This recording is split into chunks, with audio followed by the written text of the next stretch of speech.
தனது மகனை ஆறத் தழுவ வேண்டுமென இந்திய கிரிக்கெட் வீரர் ஷிகர் தவான் உருக்கமாக பேசியுள்ளார். ஷிகர் தவான் ஆயிஷா முகர்ஜி தம்பதியர் விவாகரத்து பெற்றுள்ளனர்.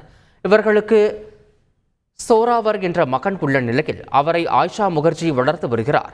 இந்நிலையில் கடந்த பல மாதங்களாக தனது மகன் சோராவரை சந்திக்க முடியவில்லை என தவான் வேதனை தெரிவித்துள்ளார். மகனுடன் நேரத்தை செலவிட விரும்புவதாக கூறியுள்ள தவான், கடவுள் விரும்பினால் ஒரு நாள் தனது மகன் தன்னிடமே மீண்டும் வருவான் என தெரிவித்துள்ளார்.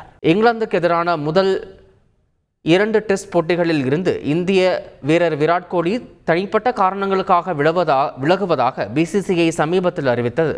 விராட் கோலியின் தாயாருக்கு உடல்நிலை சரியில்லை என்றும் அதன் காரணமாகவே கோலி பங்கேற்கவில்லை என்றும் தகவல்கள் பரவின. இந்நிலையில் விராட் கோலியின் சகோதரர் விகாஸ் கோலி இந்த தகவலை மறுத்துள்ளார். இதுகுறித்து இன்ஸ்டாகிராமில் ஸ்டோரி பதிவிட்டுள்ள விகாஸ் கோலி, தாயாரின் உடல்நிலை குறித்து பரவி வரும் தகவல்கள் உண்மையில்லை என்றும் தங்களது தாயார் நலமுடன் இருப்பதாகவும் அவர் குறிப்பிட்டுள்ளார். பிசிசிஐ செயலாளராக உள்ள ஜெய்ஷா 3வது முறையாக ஆசிய கிரிக்கெட் கவுன்சில் தலைவராக தேர்வு செய்யப்பட்டுள்ளார். இலங்கை கிரிக்கெட் வாரிய தலைவர் ஷமி சில்வா முன்மொழிந்த நிலையில் அனைவராலும் ஒருமனதாக ஜெய்ஷா தேர்ந்தெடுக்கப்பட்டதாக ஆசிய கிரிக்கெட் கவுன்சில் அறிக்கை வெளியிட்டுள்ளது.